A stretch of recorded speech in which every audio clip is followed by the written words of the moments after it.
In this video, you'll get a tour through my home workshop and makerspace. I will also show you my favorite tools and how much they cost, so you can consider if they might be something for your workshop as well. Basically, I have three parts to this workshop. I have my desk, I have one cabinet that I share with my girlfriend and her hobby graveyard, and I have one cabinet that's fully mine and is filled to the brim with cool stuff that I use a lot. So I do most of my work right here, soldering assembly. So this is where I do my CAD editing. So I have a new project open right now, but I'm also producing some music here for another clips and for my other project, which is Jens East.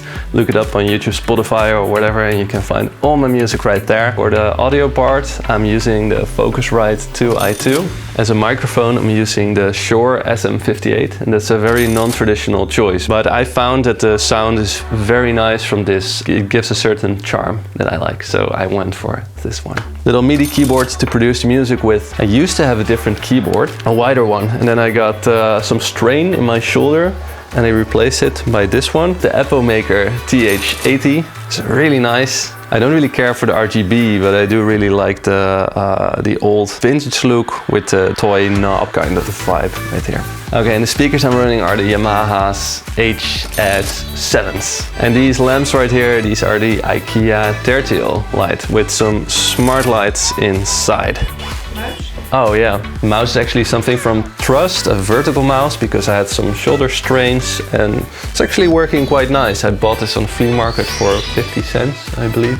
So right now I've got this project in the make for the upcoming month, but it's actually not done yet, so you can't really see it. This new project is awesome. Subscribe now so you won't miss this video next month. Okay, so this is my messy cabinet. On the top right here you can recognize my last project, which is the fidget spinner synthesizers. I still have them available for sale, so if you're interested in one, just shoot me a message through the about page on my YouTube channel. I used to solder with the crappiest equipment ever, and at one point I broke down and I just got some better stuff. I finally broke down and bought myself a plasma TV.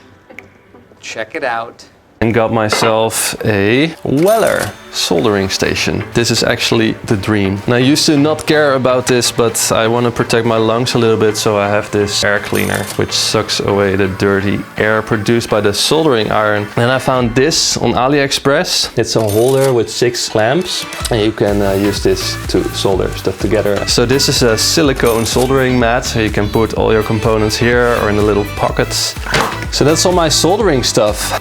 So you might recognize this one from the box making episode. I drove over this with a van over one of these.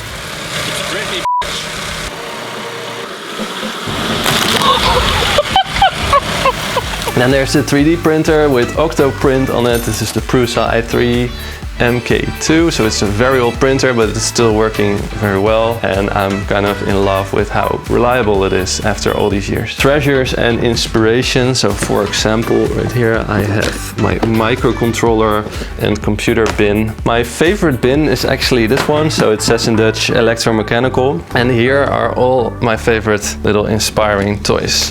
So right here I have a chopstick with a servo attached. I use this one for the wine bottle playing machine as a prototype to hit the bottle.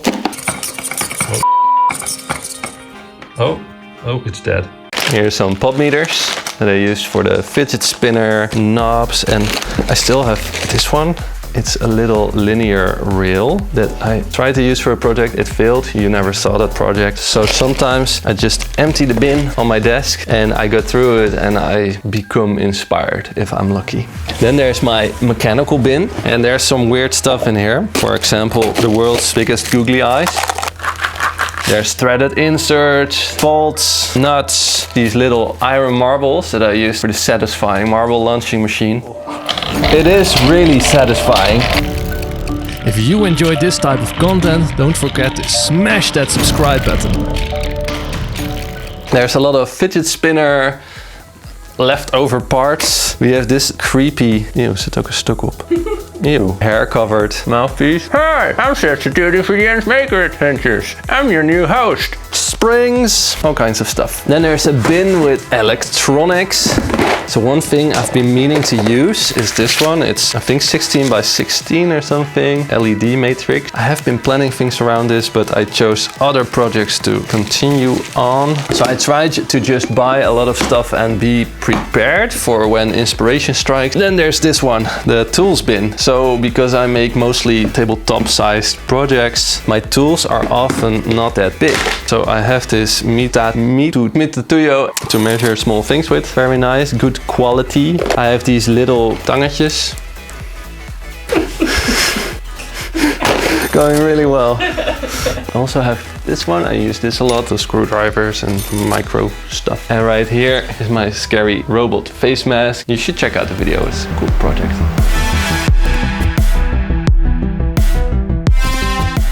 Right here is the garbage wine bottle playing machine.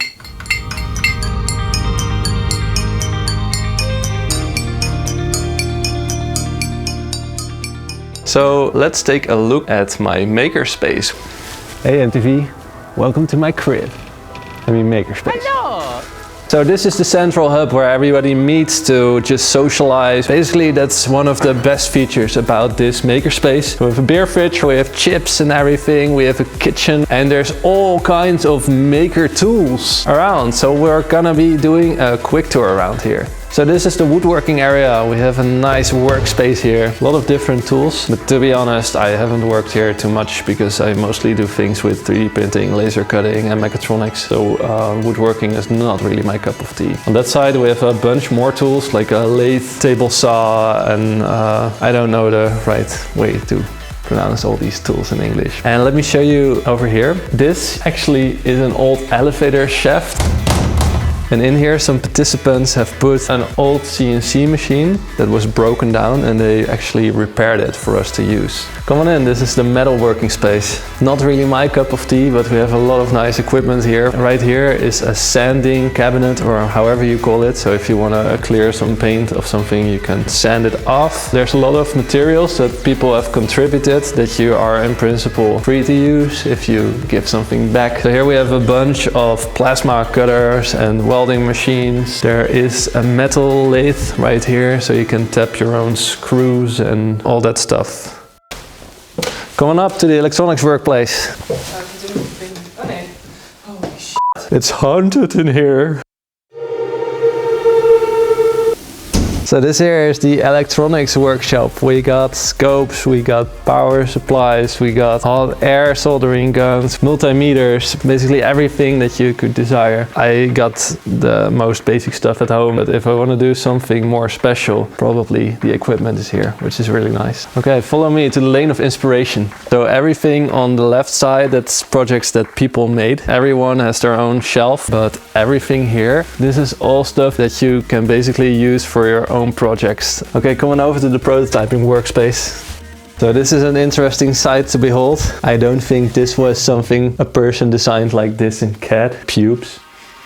Not sure anyone would want to print that. So we have two 3D printers, the Sofol, and we have a Prusa, and that's actually the exact same model that I have at home. So this is our laser cutter. I have seen this one for sale at Favor. The surface on which you can laser is actually quite big, which is nice. And there's a CO2 laser inside here. So every year a special challenge is held in this makerspace where you get a random object from a fellow maker and you have 1 weekend to create something else with it. Check out this video if you want to see how this year's edition went down. Okay, this was the tour through my workspace at home and through my makerspace. Thanks so much for watching, and until next time.